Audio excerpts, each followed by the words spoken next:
After 12 years of showing up early, staying late, and working weekends, I finally asked for a raise. Just 10%. My boss laughed. Not a chuckle, a full, sharp laugh that echoed around his glass office. 10% after 12 years? He said, shaking his head like I was telling a joke. I stood there holding a folder. 60 pages of everything I had built for the company. Systems, algorithms, cost-saving processes, all of it. I cut delivery times in half, I said, trying to stay calm. The Eastwood account alone. He waved his hand, still laughing. Everyone is replaceable, even you. Then he leaned back in his chair and gave me that CEO smile that never reached his eyes. If you think you're worth more, try your luck somewhere else.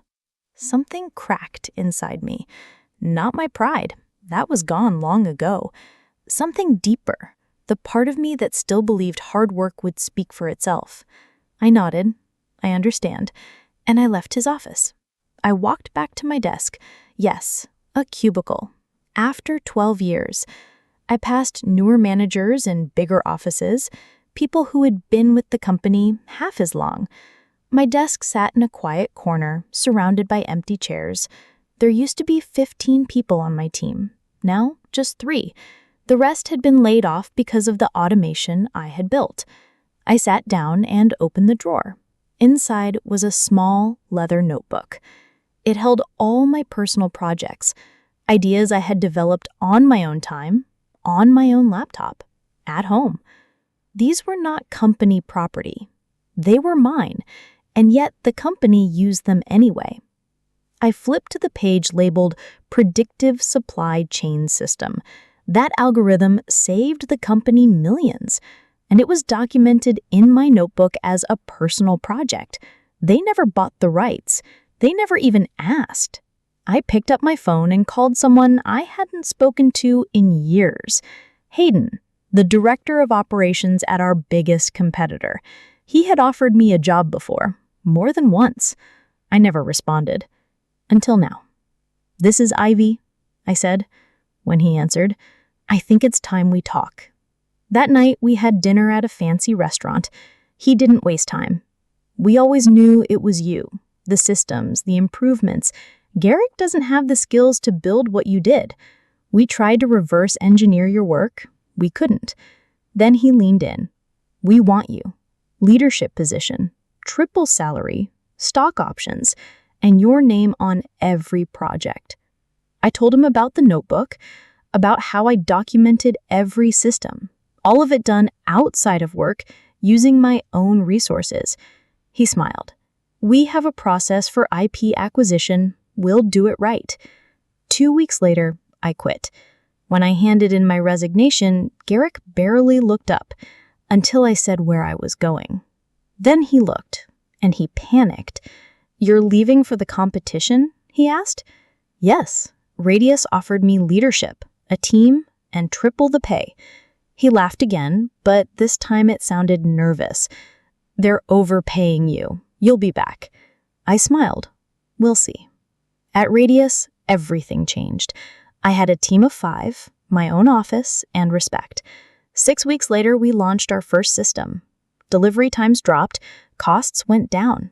Our results spoke for themselves. Eastwood, our former client, signed with us.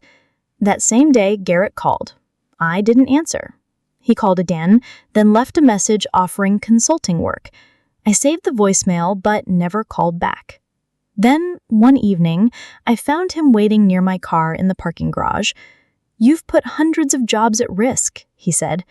"No, you did that. When you treated people like they didn't matter."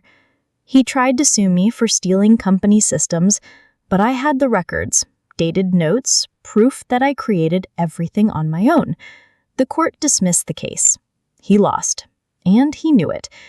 Later, he came to my office. He didn't argue this time. "I underestimated you," he said. "I thought you were too loyal to ever leave. You misjudged everything."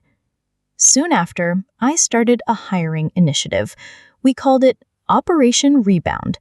We brought in former employees from my old company, people who had lost their jobs because of bad leadership, not bad work. We hired 170 people in 6 months. Even Marlene, the former head of customer service, joined us. She once asked me if it was worth it, everything that happened. I told her the truth. I didn't plan to bring down a company. I just wanted what I earned. Some people still blamed me. Others thanked me. But I kept going. 8 months after I left, the company I once worked for declared bankruptcy.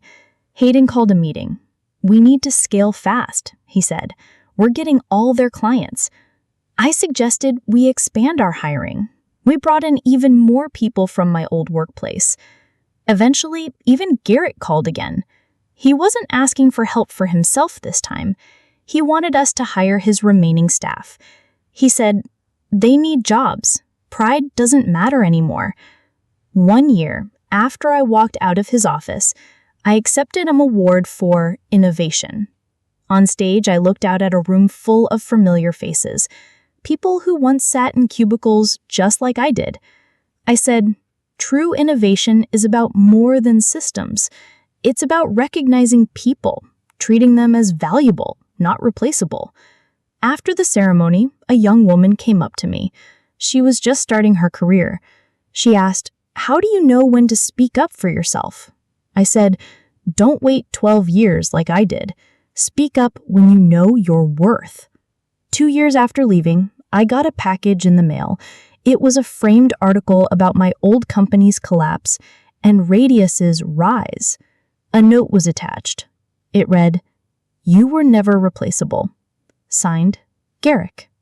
I hung it in my office, not as a trophy, but as a reminder that knowing your value changes everything, and that sometimes the most powerful thing you can do is stop waiting for permission.